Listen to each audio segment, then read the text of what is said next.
दोस्तों, इन बातों को ध्यान से सुनना। और लास्ट में आपको एक स्टोरी सुनाऊंगा जिसमें ब्रजेश और उनकी पत्नी की भयानक स्टोरी आपको देखने को मिलेंगी। तो दोस्तों, ब्रह्मचर्य का मतलब होता है अपने शरीर, मन और आत्मा को पवित्र रखना।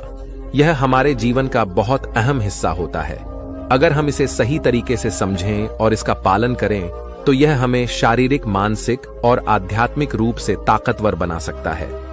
कई बार लोगों को इसे निभाने में दिक्कतें आती हैं, खासकर जब वे छोटे होते हैं या जवान होते हैं। वीडियो में हम ब्रह्मचर्य के सरल तरीके से महत्व, फायदे और उसे बनाए रखने के उपायों पर विस्तार रूप से बात करेंगे ताकि इसे समझना और अपनाना आसान हो सके। यह का मतलब है अपने शरीर और मन को बुरी आदतों से बचाना। इसका मुख्य मकसद यह होता है कि हम अपने अंदर की ऊर्जा को सही दिशा में इस्तेमाल करें, जैसे कि खेलने, पढ़ाई करने या अच्छे कामों में। अगर हम अपनी ऊर्जा लगाते हैं तो हमें सफलता मिलती है, लेकिन अगर गलत आदतों में पड़ जाते हैं तो हमारी ऊर्जा बेकार चली जाती है। इसलिए हमें ब्रह्मचर्य का पालन करना बहुत जरूरी है ताकि हम सही दिशा में बढ़ सकें। जब बच्चे होते हैं तो उनके शरीर में कई बदलाव आते हैं। कभी कभी उन्हें लगता है कि कुछ अजीब चीजें हो रही हैं, जैसे सपने में गीला हो जाना। यह एक स्वाभाविक प्रक्रिया होती है और इससे परेशान होने की जरूरत नहीं होती है। यह शरीर के सामान्य क्रिया होती है और इसे ब्रह्मचर्य का नाश नहीं माना जाता है। लेकिन मोबाइल पर अश्लील चीजें देखना या गंदी संगति में बातें सुनना सही नहीं होता है। इससे उनका चर्य नष्ट हो सकता है। अब सवाल उठता है कि ब्रह्मचर्य का पालन कैसे किया जाए। इसका जवाब बहुत ही आसान है। अगर हम छोटे छोटे नियमों का पालन करें तो ब्रह्मचर्य निभाना बहुत ही आसान हो जाता है। आइए हम जानते हैं कुछ महत्वपूर्ण बातें। हम अच्छे लोगों के साथ रहें। अगर आप अच्छे दोस्तों के साथ रहेंगे तो आपका मन भी साफ रहेगा, और बुरे दोस्तों के साथ रहेंगे तो गई बातें करने वाले लोगों से हमेशा दूर रहना चाहिए। आप ब्रह्मचर्य का पालन कर पाएंगे। हर थोड़ा बहुत व्यायाम करें, जैसे दौड़ना और खेलना या योग प्राणायाम करना। आपका शरीर स्वस्थ रहेगा और मन भी शांत रहेगा। ज्यादा शरीर और मन शांत होंगे तो बुरी आदतों की ओर आपका ध्यान नहीं जाएगा। और ब्रह्मचर्य का पालन करने के लिए अच्छा और शुद्ध खाना बहुत ही जरूरी होता है। ज्यादा मसालेदार या तला हुआ खाना खाने से हमारे शरीर में गर्मी बढ़ती है, जिससे मन अशांत हो सकता है। इसलिए सादा और पौष्टिक खाना करें, जैसे दाल, रोटी, सब्जी, फल आदि रोज। थोड़ा समय ध्यान और प्राणायाम करने में बिताए। इससे आपका मन शांत रहेगा और बुरे विचार आपके दिमाग में नहीं आएंगे। ब्रह्मचर्य का पालन करने से हमें कई फायदे होते हैं। सबसे बड़ा फायदा यह होता है कि हमारा शरीर ताकतवर और सेहतमंद रहता है। जब हम अपनी ऊर्जा को अच्छे कामों में लगाते हैं तो हमें ज्यादा सफलता मिलती है। ब्रह्मचर्य का पालन करने से हमारा मन भी शांत रहता है, जिससे हम ज्यादा ध्यान से पढ़ाई कर सकते हैं और अपने काम में भी अच्छे से ध्यान दे सकते हैं। जब हम अपनी ऊर्जा का सही तरीके से इस्तेमाल करते हैं तो हमारा शरीर मजबूत रहता है। हम खेलकूद में आगे रहते हैं और बीमार भी कम पड़ते हैं। ब्रह्मचर्य का पालन करने से हमारा मन शांत रहता है। जब हमारा मन शांत होता है तो हम अच्छे से सोच समझकर फैसले लेते हैं और गलत रास्ते पर नहीं जाते हैं। ब्रह्मचर्य का पालन करने से हम मन की ओर ध्यान लगाते हैं। इससे हमें आध्यात्मिक ताकत मिलती है और हम अच्छे इंसान बनते हैं। कभी कभी ऐसा होता है कि हम गलती से ब्रह्मचर्य का पालन नहीं कर पाते हैं, तो ऐसा होने पर हमें खुद को माफ करना चाहिए और फिर से सही रास्ते पर चलने की कोशिश करनी चाहिए। सबसे जरूरी बात यह है कि हम खुद से वादा करें कि हम अगली बार यह गलती नहीं करेंगे और अपने मन को मजबूत बनाएंगे। अगर आपसे गलती हो जाए तो यह समझें कि हर कोई गलती करता है, लेकिन सबसे अच्छा वही होता है जो अपनी गलती से सीखता है और उसे दोबारा नहीं दोहराता। गलती होने पर गलती को स्वीकार करें और उसे सुधारने की कोशिश करें। इसके लिए आप ज्यादा ध्यान, प्राणायाम और अच्छे कामों में खुद को व्यस्त रख सकते हैं। ब्रह्मचर्य को बनाए रखना आसान नहीं होता है। अगर हम कुछ छोटे छोटे उपाय अपनाएं तो यह आसान हो सकता है। सबसे पहले हमें अपनी दिनचर्या में बदलाव लाना होगा। यहां मैं आपको कुछ उपाय बताने जा रहा हूं। आप उसे ध्यान से सुनें। रोजाना द्वार लगाएं या किसी खेल में शामिल हो जाए। इससे आपकी ऊर्जा सही दिशा में जाएगी और आपका मन बुरी आदतों की ओर नहीं जाएगा। प्राणायाम और ध्यान केंद्रित करने से आपके मन को शांत करने में मदद मिलती है। बुरे विचारों से बच सकते हैं और अपने मन पर नियंत्रण रख सकते हैं, और आप अच्छे और सकारात्मक लोगों के साथ रहेंगे तो आपका मन भी अच्छा रहेगा, और अगर आप बुरे लोगों के साथ रहेंगे तो आपका मन अशांत रहेगा। आज से ही अपने बुरे दोस्तों से दूर रहना बहुत जरूरी है, क्योंकि वे आपके भ्रम में को नुकसान पहुंचा सकते हैं। मोबाइल पर अश्लील फिल्में देखना या गंदी वीडियो देखने से बचें, क्योंकि इससे आपका मन कमजोर होता है और आप गलत कामों की ओर आकर्षित होते हैं। अच्छा पौष्टिक खाना खाने से शरीर और मन दोनों स्वस्थ रहते हैं। साले और तला भुना खाना खाने से बचें, क्योंकि इससे शरीर में गर्मी बढ़ती है और आपका मन अशांत हो जाता है। ब्रह्मचर्य का पालन करना आसान नहीं है, लेकिन अगर हम सच्चे मन से इसका अभ्यास करें तो हम जरूर सफल हो सकते हैं। इसके लिए हमें शारीरिक और मानसिक तौर पर मजबूत बनना होगा, तो उसे दूर रहना होगा। अगर हम सही तरीके से ब्रह्मचर्य का पालन करेंगे तो हमारा शरीर, मन और आत्मा तीनों स्वस्थ रहेंगे और हम जीवन में सफल होंगे। तो दोस्तों, अगर मैं आपसे कहूं कि आप सिर्फ 90 दिनों के ब्रह्मचर्य के पालन से अपनी जिंदगी को पूरी तरह से बदल सकते हैं, तो शायद यह सुन में थोड़ा मुश्किल लगेगा, लेकिन यह सच है।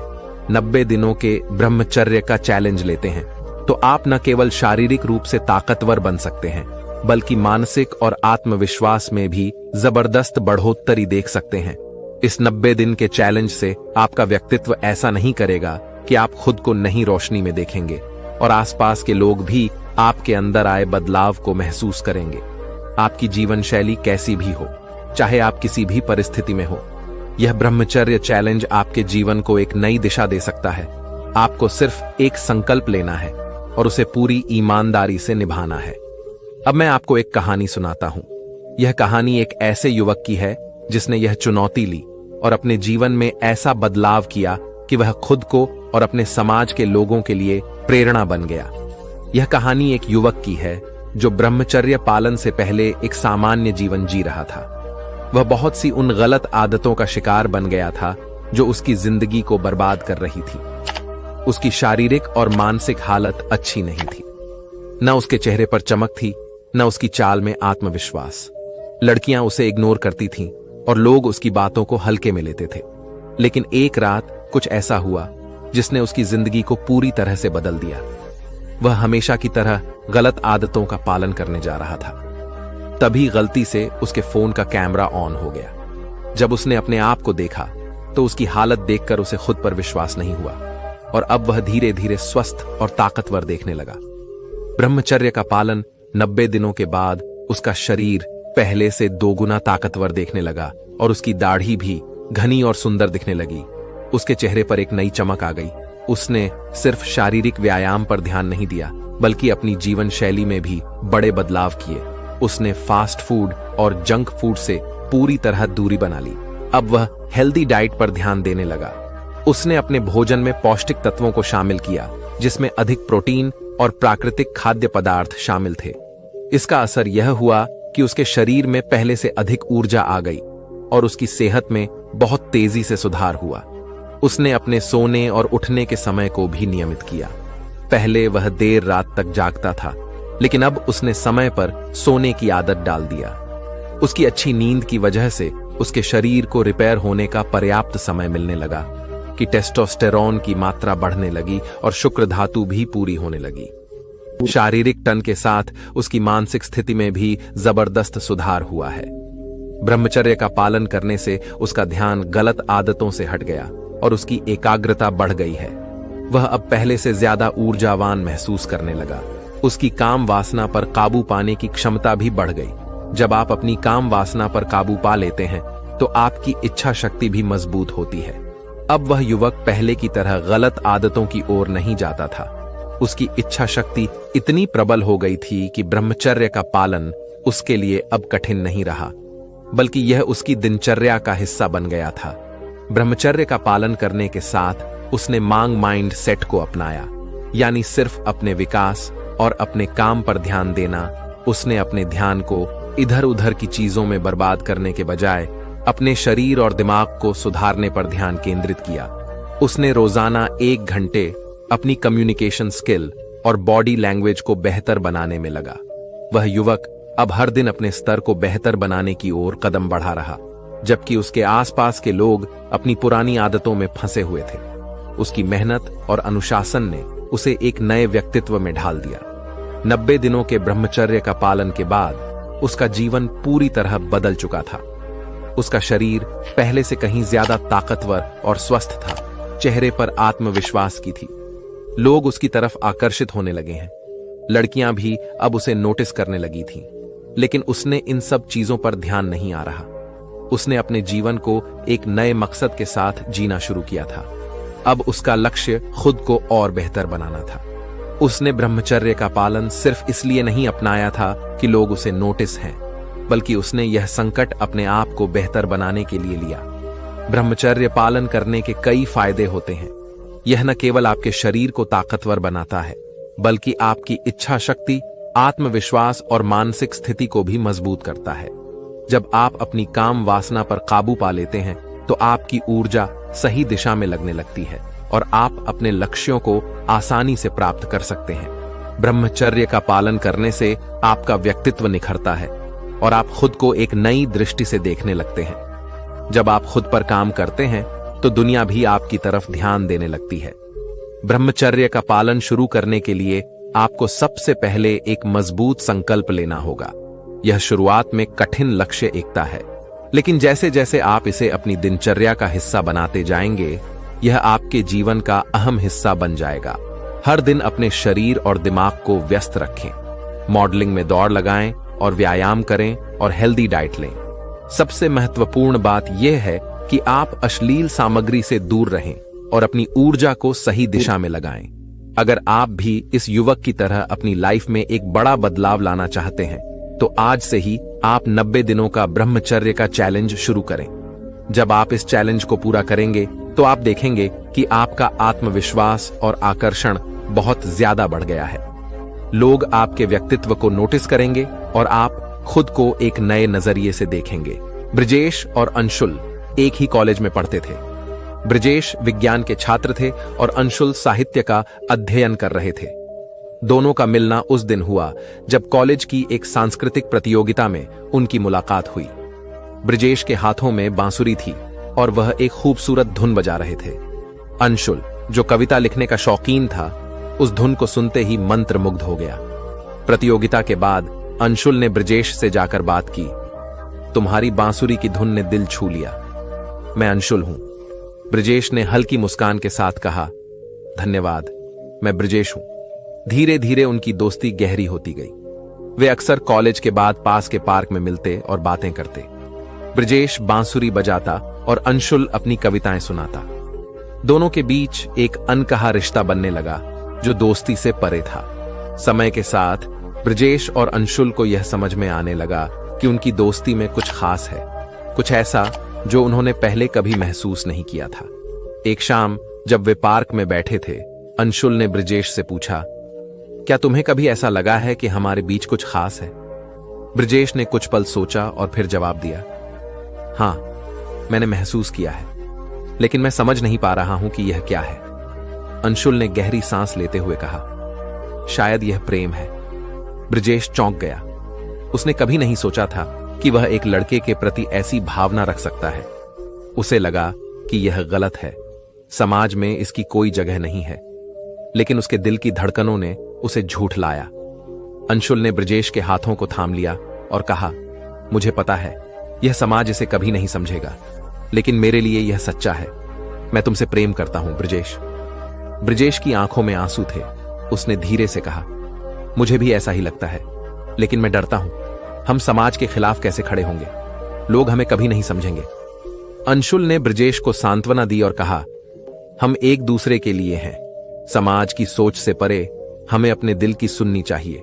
अगर हमारा प्रेम सच्चा है तो हम साथ रह सकते हैं। उनकी मुलाकातें अब और भी गहरी हो गई थीं।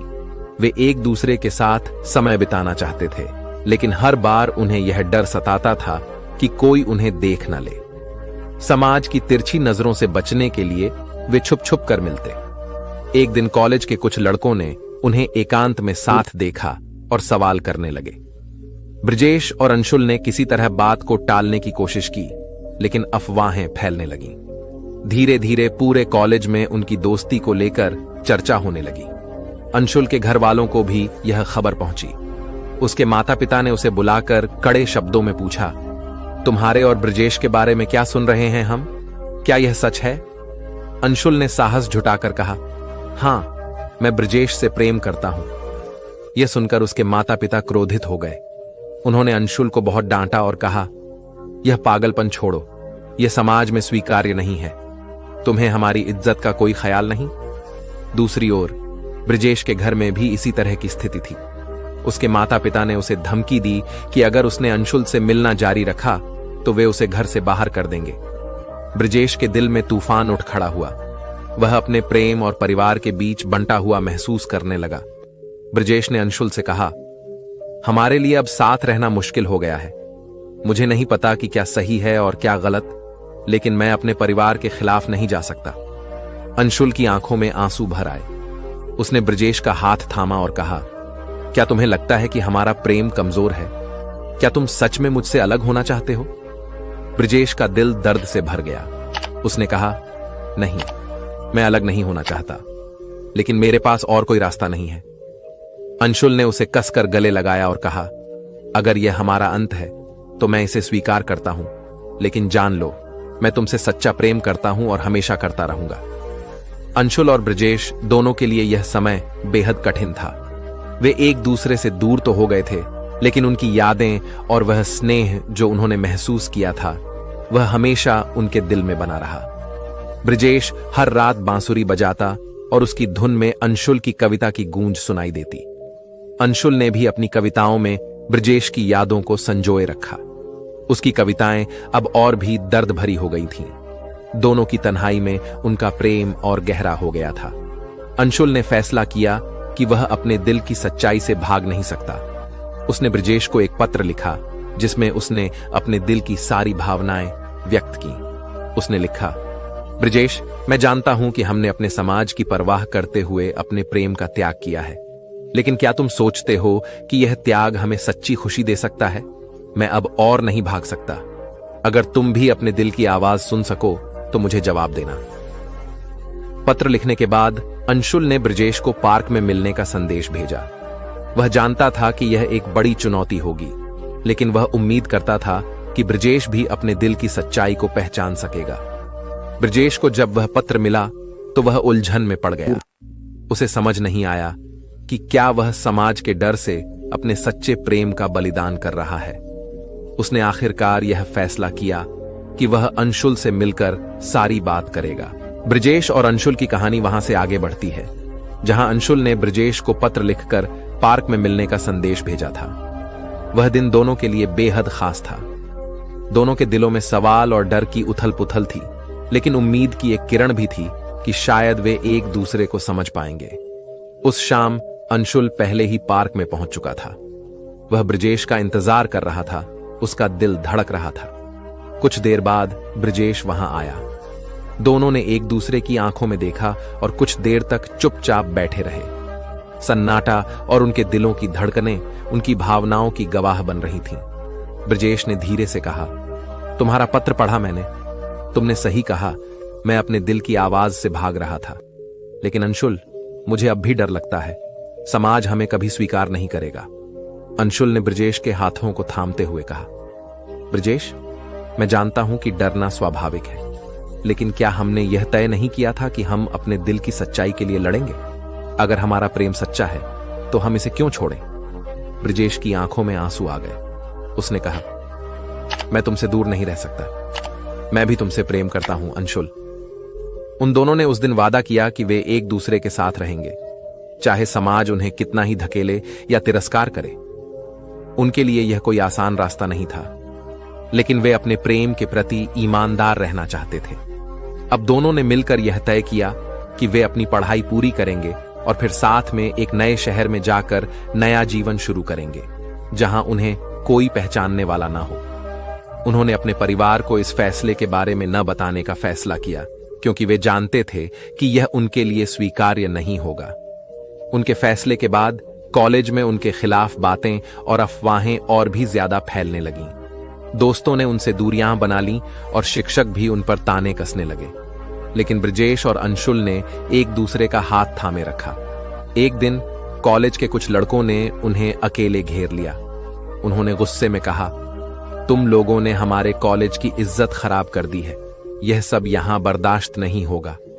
ब्रजेश ने डरते हुए कहा, हम किसी की इज्जत खराब नहीं करना चाहते, हम सिर्फ अपनी जिंदगी जीना चाहते हैं। लड़कों ने उन पर हाथ उठाने की कोशिश की, लेकिन तभी अंशुल ने बीच में आकर कहा, हमारे प्यार से किसी को कोई नुकसान नहीं हो रहा। अगर तुम्हें हमारी मौजूदगी पसंद नहीं है तो हमें अकेला छोड़ दो। उस दिन ब्रजेश और अंशुल ने महसूस किया कि उनका संघर्ष आसान नहीं है, लेकिन उन्होंने एक दूसरे की आंखों में देखकर हिम्मत पाई। जब उनका कॉलेज खत्म होने के करीब आया तो ब्रजेश और अंशुल ने यह तय किया कि वे अपने परिवारों के सामने अपनी सच्चाई स्वीकार करेंगे। उन्हें पता था कि यह एक मुश्किल फैसला है, लेकिन वे अब छुप छुप कर नहीं जीना चाहते थे। पहले ब्रजेश ने अपने माता पिता से बात की। उसने कहा, मां, पापा, मैं आपसे कुछ कहना चाहता हूं। मैं और अंशुल एक दूसरे से प्रेम करते हैं। मुझे पता है कि यह आपके लिए स्वीकार करना मुश्किल है, लेकिन यही सच्चाई है। ब्रजेश के माता पिता यह सुनकर बहुत नाराज हुए। उन्होंने उसे घर से निकल जाने की धमकी दी और कहा, तुमने हमारी इज्जत मिट्टी में मिला दी। अगर तुमने यह रास्ता चुना तो हमारे घर में तुम्हारी कोई जगह नहीं। ब्रजेश का दिल टूट गया। उसने अपने माता पिता की आंखों में अपने लिए नफरत देखी। उसने अपने आंसू छुपाते हुए घर छोड़ दिया। दूसरी तरफ अंशुल ने भी अपने परिवार से अपनी सच्चाई बताई। अंशुल के माता पिता ने भी उसे बहुत बुरा भला कहा और कहा कि अगर वह यह रास्ता चुनता है तो उसे घर छोड़ना होगा। अंशुल ने भी यह दर्द सहते हुए घर छोड़ दिया। ब्रजेश और अंशुल अब बेघर थे, लेकिन उनके पास एक दूसरे का साथ था। उन्होंने एक नए शहर में जाकर जीवन शुरू करने का निर्णय लिया। वहां उन्होंने एक छोटे से घर में रहने की व्यवस्था की और नौकरी ढूंढने लगे। उनका नया जीवन कठिनाइयों से भरा था, लेकिन उन्होंने एक दूसरे का साथ कभी नहीं छोड़ा। ब्रजेश ने एक संगीत अकादमी में बांसुरी सिखाने का काम शुरू किया, जबकि अंशुल ने एक प्रकाशन में नौकरी पाली। धीरे धीरे उनकी जिंदगी पटरी पर आने लगी। उनके इस नए जीवन ने उन्हें बहुत कुछ सिखाया। उन्होंने सीखा कि सच्चा प्रेम त्याग मांगता है, लेकिन अगर वह सच्चा है तो वह हर मुश्किल को पार कर सकता है। वे एक दूसरे की छोटी छोटी खुशियों का हिस्सा बने। जब ब्रजेश ने पहली बार अपनी बांसुरी की धुन पर अंशुल की कविता को संगीतबद्ध किया तो वह पल उनके लिए बेहद खास था। अंशुल ने अपनी कविताओं में अपने प्रेम की गहराई और संघर्ष को उतारा। उसकी कविताएं अब और भी सशक्त हो गई थीं और कई लोग उन्हें पढ़कर प्रेरित होते थे। ब्रजेश और अंशुल का प्रेम अब एक नई दिशा में बढ़ रहा था। कुछ सालों बाद उनके घर लौटने का मौका आया।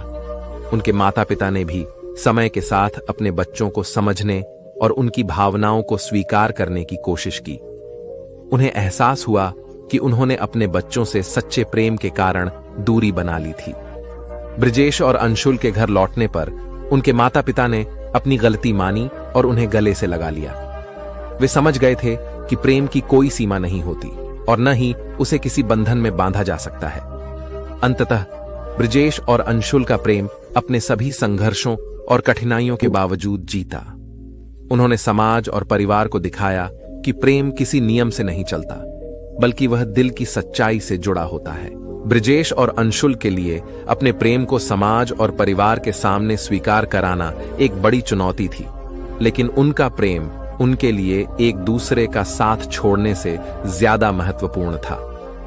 नए शहर में उन्होंने अपने जीवन को संभाल लिया था और अपने रिश्ते के हर पल को संजो रहे थे, लेकिन अब उनके दिल में एक और ख्वाहिश थी, शादी करके अपने रिश्ते को एक नाम देना। एक शाम जब दोनों घर की बालकनी में चाय पी रहे थे, अंशुल ने हल्के से मुस्कुराते हुए कहा, ब्रजेश, क्या तुमने कभी सोचा है कि अगर हम शादी कर लें तो कैसा होगा? ब्रजेश ने उसकी ओर देखा और मुस्कुराते हुए जवाब दिया, तुम जानते हो, मैं हमेशा तुम्हारे साथ रहना चाहता हूं। अगर हम शादी कर लें तो यह हमारे रिश्ते को एक औपचारिकता देगा और शायद एक दिन समाज भी इसे स्वीकार कर ले। अंशुल की आंखों में चमक आ गई। उसने कहा, तो फिर हम शादी करेंगे। हमें किसी की मंजूरी की जरूरत नहीं है। हम अपनी जिंदगी के मालिक खुद हैं। शादी का फैसला लेना एक बात थी, लेकिन उसे कानूनी तौर पर अमल में लाना उनके लिए चुनौतीपूर्ण था।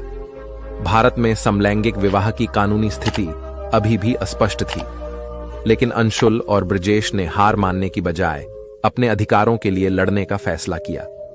उन्होंने एक वकील से मिलकर अपने अधिकारों और कानूनी प्रक्रिया के बारे में जानकारी ली।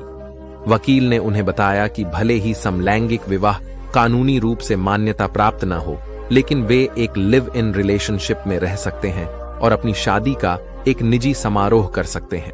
ब्रजेश और अंशुल ने अपने करीबी दोस्तों को बुलाकर एक छोटी सी शादी का समारोह आयोजित करने का फैसला किया। उन्होंने अपनी शादी को साधारण और निजी रखना चाहा, जहां उनके वे दोस्त शामिल हों जो उनके रिश्ते को समझते थे और उनका समर्थन करते थे। शादी की तैयारियां शुरू हुईं। अंशुल ने खुद अपने हाथों से घर को सजाया और ब्रजेश ने एक खास धुन तैयार की जो वह शादी के दिन बजाना चाहता था। उन्होंने साधारण सफेद और सुनहरे रंग की शेरवानी पहनने का फैसला किया, जो उनके प्यार की सादगी को दर्शाता था। शादी का दिन आ गया। एक छोटे से हॉल में उनकी शादी का आयोजन किया गया। उनके दोस्त और कुछ करीबी लोग वहां मौजूद थे। सबने मिलकर फूलों और रंग बिरंगी लाइट्स से हॉल को सजाया। जब ब्रजेश और अंशुल ने एक दूसरे की आंखों में देखा तो उनकी आंखों में खुशी और सच्चा प्रेम झलक रहा था। वे दोनों एक दूसरे के सामने खड़े हुए, हाथों में फूलों की माला लिए और एक दूसरे को माला पहनाई। ब्रजेश ने धीमी आवाज में कहा, अंशुल, मैं वादा करता हूं कि मैं हमेशा तुम्हारे साथ रहूंगा, चाहे कितनी भी कठिनाइयां क्यों ना आए। अंशुल ने जवाब दिया, और मैं वादा करता हूं कि मैं हर मुश्किल घड़ी में तुम्हारे साथ खड़ा रहूंगा, चाहे समाज हमें कितनी भी बातें कहे। इस निजी समारोह के बाद ब्रजेश और अंशुल ने अपने नए जीवन की शुरुआत की। उन्होंने एक दूसरे को पति के रूप में अपनाया और अपने जीवन को एक नई दिशा दी। वे जानते थे कि कानूनी तौर पर उनकी शादी मान्यता प्राप्त नहीं है, लेकिन उनके दिलों में यह शादी सच्ची थी। समय के साथ उन्होंने अपने रिश्ते की सच्चाई और अपने प्रेम को लोगों के सामने रखना शुरू किया। उनके प्यार की कहानी धीरे धीरे और लोगों तक पहुंचने लगी। सोशल मीडिया और ऑनलाइन प्लेटफॉर्म्स पर उनकी कहानी वायरल हो गई और बहुत से लोग उनसे प्रेरित हुए। उनकी शादी के कुछ महीने बाद ब्रजेश के माता पिता ने एक दिन फोन किया। उन्होंने कहा, हमने तुम्हारी शादी की तस्वीरें देखी। पहले हमें बहुत गुस्सा आया, लेकिन अब हमें एहसास हुआ कि तुमने जो किया वह अपने दिल की सच्चाई के लिए किया। हम तुम्हारे इस साहस की सराहना करते हैं। ब्रजेश की आंखों में आंसू आ गए। उसने अपने माता पिता को धन्यवाद दिया और उन्हें मिलने के लिए आमंत्रित किया। अंशुल के माता पिता ने भी धीरे धीरे अपने बेटे के फैसले को समझने की कोशिश की और उसे स्वीकार कर लिया। ब्रजेश और अंशुल ने अपने प्रेम और शादी की कहानी को लोगों के सामने इस उम्मीद में रखा कि इससे और भी लोग अपनी सच्चाई को स्वीकारने का साहस पा सकें। उन्होंने कई LGBTQ+ संगठनों के साथ मिलकर काम करना शुरू किया और लोगों को उनके अधिकारों के बारे में जागरूक किया। उनकी कहानी ने समाज के कई लोगों के मन में बदलाव लाने का काम किया। अब उनके समुदाय में लोग उन्हें एक जोड़े के रूप में देखने लगे थे, जो अपने प्रेम के लिए लड़े और जीत हासिल की। ब्रजेश और अंशुल की शादी केवल उनके प्रेम का उत्सव नहीं थी, बल्कि यह उन सभी लोगों के लिए एक संदेश भी था जो अपने सच्चे प्रेम को समाज के डर से दबा लेते हैं। उनकी शादी ने यह साबित किया कि सच्चा प्रेम किसी भी बंधन से परे होता है और उसे मान्यता या स्वीकृति की आवश्यकता नहीं होती, बल्कि एक दूसरे के प्रति सच्चाई और समर्पण की जरूरत होती है। उनकी जिंदगी अब पहले से कहीं ज्यादा खुशहाल थी। उन्होंने अपने लिए एक घर बनाया जिसमें प्यार, विश्वास और अपनापन था। वे जानते थे कि उन्होंने अपनी लड़ाई जीत ली है और यह जीत केवल उनके लिए नहीं थी, बल्कि उन सभी के लिए थी जो अपने प्रेम को खुलकर जीने की इच्छा रखते हैं। ब्रजेश और अंशुल की शादी के बाद का जीवन एक नई शुरुआत थी। उनके लिए यह सिर्फ एक भावनात्मक जीत नहीं थी, बल्कि एक संघर्ष की समाप्ति और नए सपनों की शुरुआत थी। शादी के बाद की उनकी जिंदगी में कई उतार चढ़ाव आए, लेकिन उन्होंने हर मुश्किल को साथ मिलकर पार किया। शादी के बाद ब्रजेश और अंशुल ने एक दूसरे के साथ समय बिताना शुरू किया। वे रोज सुबह उठते, साथ में नाश्ता बनाते और दिन की शुरुआत हंसी मजाक से होती। अब उन्हें किसी से छुपने या समाज की आलोचना का डर नहीं था। वे अपने घर के हर कोने में एक दूसरे की मौजूदगी का एहसास पाकर खुश थे।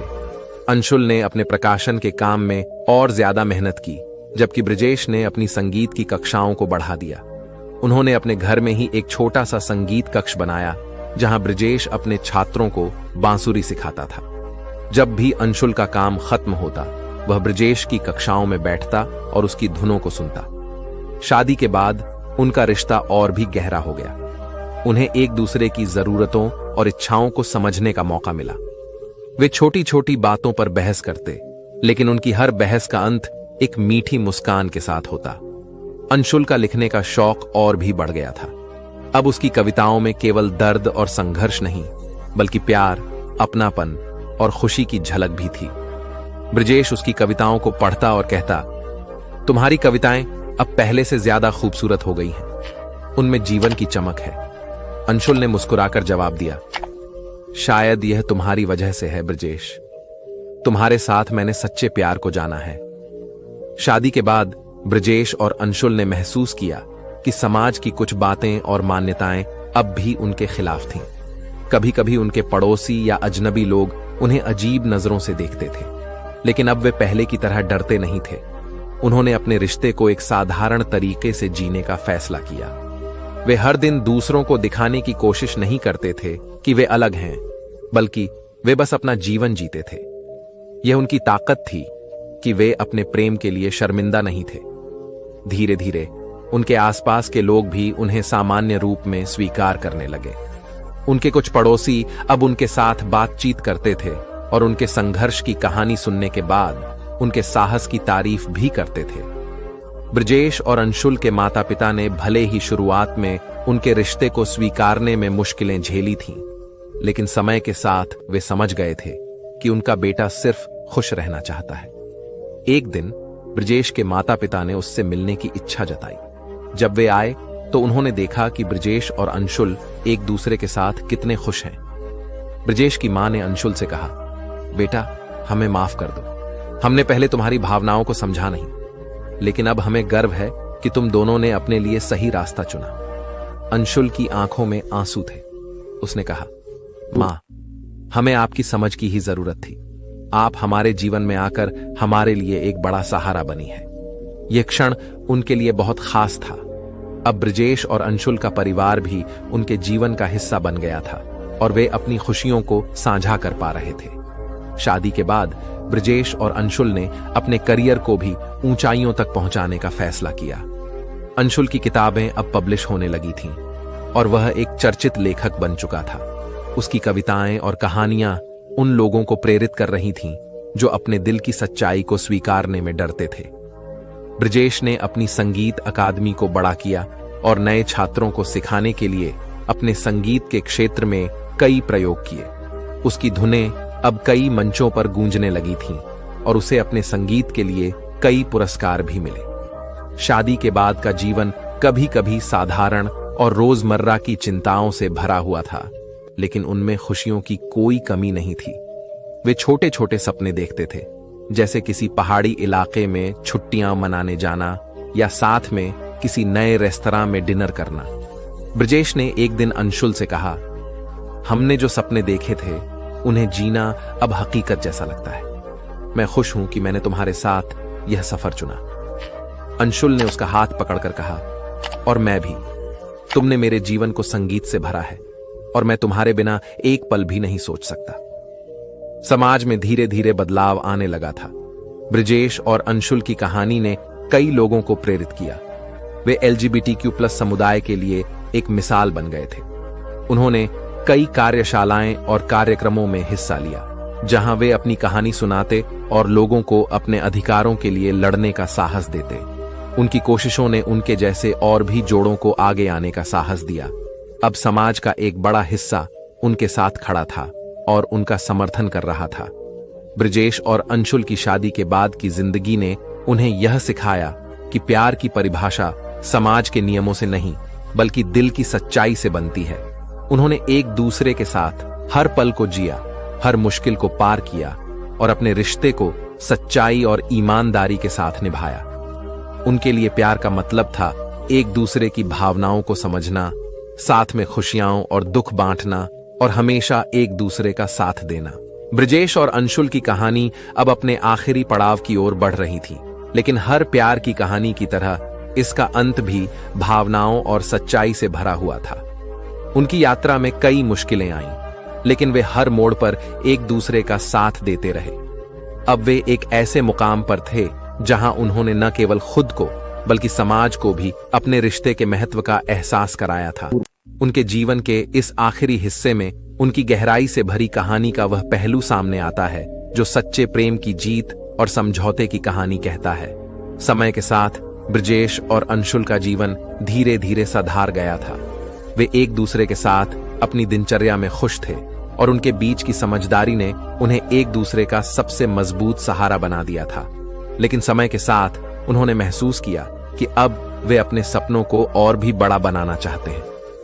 एक शाम जब वे छत पर बैठे थे और सितारों की ओर देख रहे थे, अंशुल ने धीरे से ब्रजेश का हाथ थामा और कहा, ब्रजेश, तुमने कभी सोचा है कि हमारे बाद हमारी कहानी कौन सुनाएगा? शायद हमें किसी बच्चे को गोद लेना चाहिए। ब्रजेश ने अंशुल की तरफ देखा। उसकी आंखों में वही चमक थी जो उसने पहली बार तब देखी थी जब अंशुल ने अपने दिल की बात कही थी। उसने मुस्कुराते हुए जवाब दिया, हां, यह एक अच्छा विचार है। एक बच्चे के साथ हमारी खुशियां और भी बढ़ जाएंगी। हम उसे वह सब कुछ दे सकेंगे जो हमें अपने बचपन में नहीं मिला। अगले कुछ महीनों में ब्रजेश और अंशुल ने एक बच्चे को गोद लेने की प्रक्रिया शुरू की। यह प्रक्रिया आसान नहीं थी क्योंकि उनके सामने कई कानूनी और सामाजिक चुनौतियां आई थीं। लेकिन वे हार मानने वालों में से नहीं थे। उन्होंने अपनी कहानी को हर उस व्यक्ति के सामने रखा जो इस प्रक्रिया में उनकी मदद कर सकता था। आखिरकार उनकी मेहनत रंग लाई और उन्हें एक छोटे से बच्चे को गोद लेने का मौका मिला। उस बच्चे का नाम उन्होंने आरव रखा। आरव उनके जीवन में खुशियों की नई किरण बनकर आया था। उसकी मुस्कान ने उनके घर को रोशन कर दिया और अब उनकी जिंदगी में एक नया मकसद था, उसे प्यार और समझदारी के साथ बड़ा करना। आरव के आने से उनके जीवन में कई बदलाव आए। अब उनका सारा ध्यान उसके पालन पोषण में लगने लगा। वे उसे वह सब कुछ सिखाना चाहते थे जो उन्होंने अपने जीवन से सीखा था, सच्चाई, ईमानदारी और अपने दिल की आवाज सुनने का साहस। ब्रजेश और अंशुल ने मिलकर आरव के लिए एक खुशहाल और सुरक्षित वातावरण तैयार किया। ब्रजेश उसे संगीत सिखाता था जबकि अंशुल उसे कहानियां सुनाता था। वे दोनों चाहते थे कि आरव भी उनकी तरह अपनी सच्चाई को जीने का साहस पा सके। आरव के साथ बिताए हर पल ने उन्हें यह एहसास दिलाया कि जीवन की असली खुशियां छोटी छोटी चीजों में छिपी होती हैं। वे उसके साथ पार्क में जाते, उसे झूला झुलाते और उसकी हंसी में अपने हर दर्द और संघर्ष को भुला देते। समाज भी धीरे धीरे उनके रिश्ते को समझने और स्वीकारने लगा था। उनकी कहानी ने कई लोगों को प्रभावित किया और वे अब LGBTQ+ समुदाय के एक मजबूत प्रतिनिधि बन गए थे। उनकी कहानी ने उन लोगों को भी साहस दिया जो अपने रिश्तों को लेकर समाज के डर से घबराते थे। उन्होंने कई कार्यक्रमों में हिस्सा लिया जहां उन्होंने अपनी कहानी सुनाई और लोगों को प्रेरित किया। उनकी कहानी केवल एक प्रेम कथा नहीं थी, बल्कि यह उन सभी लोगों के लिए एक संदेश थी जो अपने दिल की सच्चाई को स्वीकारने से डरते हैं। उनके आसपास का समाज भी अब बदलने लगा था। उनके पड़ोसी, जिनसे पहले उन्हें कई ताने सुनने को मिले थे, अब उनके दोस्त बन गए थे। वे उनके घर आकर आरव के साथ खेलते और अब वे ब्रजेश और अंशुल को एक परिवार के रूप में देखने लगे थे। समय के साथ ब्रजेश और अंशुल के बालों में सफेदी आने लगी थी और उनके चेहरे पर उम्र की लकीरें दिखने लगी थीं। लेकिन उनके दिल में आज भी वही प्रेम था जो उन्होंने पहली बार महसूस किया था। आरव अब बड़ा हो चुका था और अपने करियर में अच्छा कर रहा था। उसने अपने माता पिता से बहुत कुछ सीखा था, खासकर सच्चाई और साहस का महत्व। ब्रजेश और अंशुल को अपने बेटे पर गर्व था। एक दिन जब वे दोनों बगीचे में बैठे थे, अंशुल ने ब्रजेश से कहा, हमने जिंदगी में जितनी भी लड़ाइयां लड़ी, मुझे कभी पछतावा नहीं हुआ। अगर मैंने कुछ सीखा है तो वह यह है कि सच्चा प्यार कभी हार नहीं मानता। ब्रजेश ने उसका हाथ थामा और मुस्कुराते हुए कहा, तुम्हारे बिना यह सब कुछ संभव नहीं होता अंशुल। तुम्हारे साथ ही मैंने जिंदगी का असली मतलब समझा है। लेकिन जैसा कि हर कहानी का एक अंत होता है, उनकी कहानी का भी एक दिन अंत आना था। एक ठंडी सर्दी की रात में ब्रजेश की तबीयत अचानक खराब हो गई। अंशुल उसे अस्पताल ले गया, लेकिन डॉक्टरों ने बताया कि उसकी हालत गंभीर है। ब्रजेश ने अस्पताल के बिस्तर पर लेटे लेटे अंशुल का हाथ पकड़ा और कहा, शायद अब मेरा वक्त आ गया है, लेकिन मुझे कोई पछतावा नहीं है। मैंने तुम्हारे साथ जीने का हर पल संजो कर रखा है। अंशुल की आंखों में आंसू थे। उसने ब्रजेश का हाथ जोर से पकड़ा और कहा, तुम मेरे बिना कहीं नहीं जाओगे। मैंने तुम्हारे साथ जीने का वादा किया था और तुम्हारे बिना जीने का सोच भी नहीं सकता। ब्रजेश ने मुस्कुराते हुए उसकी ओर देखा। हमारा प्यार कभी खत्म नहीं होगा अंशुल। यह हर उस दिल में जिंदा रहेगा जिसने हमारी कहानी को सुना और महसूस किया। उस रात ब्रजेश ने अपनी आखिरी सांस ली और अंशुल के हाथों में ही उसकी आंखें बंद हो गईं। अंशुल के लिए यह सबसे कठिन पल था। उसने ब्रजेश को खो दिया था, लेकिन उसने उसके साथ बिताए हर पल को अपने